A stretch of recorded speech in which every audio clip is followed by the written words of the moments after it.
ഒരു കാര്യം very good very good very good. കോടികൾ തരാമെന്ന് പറഞ്ഞാലും അത് പൈസയുടെ എന്റെ മാതൃരാജ്യത്തെ ഞാൻ ഒറ്റുകൊടുക്കില്ല. ഞാനത് എൻജോയ് ചെയ്യുന്നുണ്ട്, അതുകൊണ്ടാണ്. അതെ, ഫുഡിന്റെ കാര്യങ്ങൾ ഉൾപ്പെടെ എല്ലാം ചെയ്യലും, എല്ലാ കാര്യത്തിലും ഇടപെടും.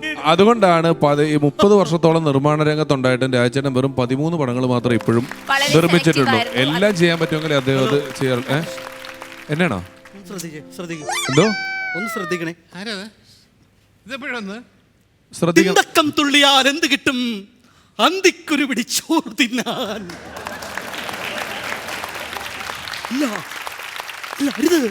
ഞാൻ ചോദിക്കുന്നതേ, ഈ രാജേട്ടന് ഈ ഏറ്റവും കൂടുതൽ പൈസ കിട്ടിയ പടം ഏതാണ്? കുറെ സിനിമകളുണ്ട്. പാവാട ഹിറ്റാണ്, പഞ്ചവർണ്ണ ഹിറ്റാണ്, ഓട്ടോ, വെള്ളാനകളുടെ നാട്. അപ്പൊ 13 എണ്ണത്തിൽ വളരെ ചെറിയ സിനിമകൾ. പക്ഷേ വേറെ കാര്യമുണ്ട്, അന്ന് ഓട്ടോ എടുക്കുമ്പോഴത്തേക്കും ഒരു ബാൽക്കണി ടിക്കറ്റ് 2 രൂപ. ഇപ്പൊ ഒരു ബാൽക്കണി ടിക്കറ്റ് 300 രൂപയാണ്.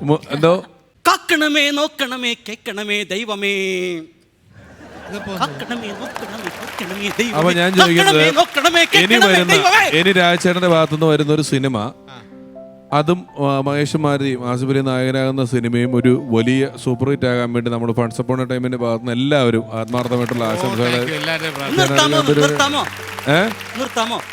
എന്താ ഇവിടെ ഞാനിവിടെ കിടന്ന് മരിച്ച് ഇത്ര അഭിനയിച്ചിട്ട് നിങ്ങൾ രണ്ടുപേരും ഇവിടെ നിന്ന് സംസാരിച്ചാൽ മതിയാ? നമ്മുടെ കലാകാരനല്ലേ ഇവിടെ വന്ന് ഈ പെർഫോം ചെയ്തിട്ട് ഒന്ന് എന്തെങ്കിലും. ഞങ്ങളും വേറൊരു മാറ്റർ സംസാരിച്ചോണ്ടിരിക്കുന്നുള്ളതാണ് പ്രശ്നം. ഞാൻ ഇത്രയും ഇവിടെ കിടന്ന് കളിച്ച് കണ്ടില്ലേ? ഇത് എന്താണ് നിങ്ങളുടെ ക്യാരക്ടർ? എന്താണ് ഇത്? സ്വാതന്ത്ര്യ സമര സേനാനിയോ? ആ, ഇതോ ഈ കൈയൊക്കെ കെട്ടി വെച്ച് ചെയ്തിട്ടൊന്നും മനസ്സിലായി.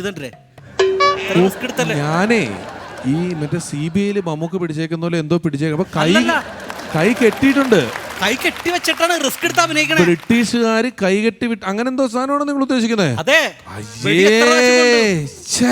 വെടികൊള്ള കണ്ടില്ലേ? ശ്രദ്ധിക്കല്ലേ? ഇല്ല, കണ്ടില്ല. 2 വെടി കൊണ്ടിട്ട് ഇവിടെ ഞാനേ രണ്ടാമത്തെ വെടിയാണ് കൂടുതൽ നൊന്ത്. ഇത്രയും പെർഫോം ചെയ്തിട്ട് രാജേട്ടൻ എനിക്ക് തോന്നിയ കാര്യം തരാം, ഈ കൈ ബാക്കി കെട്ടിയിട്ടില്ലേ, അത് റെസ്ട്രിക്ട് ചെയ്തു. കൈകെട്ട് കൂടാതെ വേറെ വല്ല കൈ കെട്ടാതിരിക്കുവാണ് നല്ലത്. എന്നാലും നിങ്ങൾക്ക് അത് ഒന്ന് കൈ ഫിർഡാനാന്ന് അയച്ചു കൊടുത്ത് ഞാനത് ഇതുപോലെ കൈയുടെ കെട്ടെന്ന് അയച്ച് പറഞ്ഞതല്ലേ.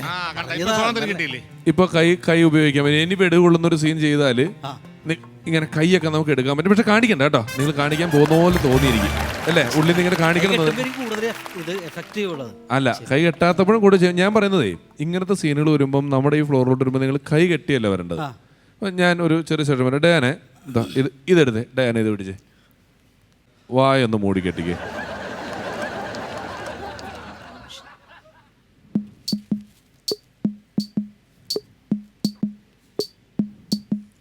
നീക്ക് ഡയാന കൈയും കൂടി ഒന്ന് കെട്ടിക്കൊടുക്കുക.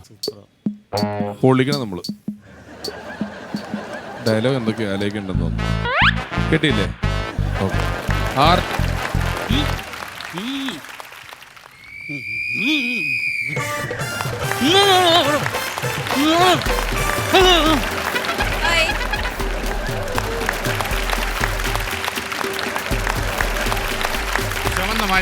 ചുമന്ന് മാറ്റി.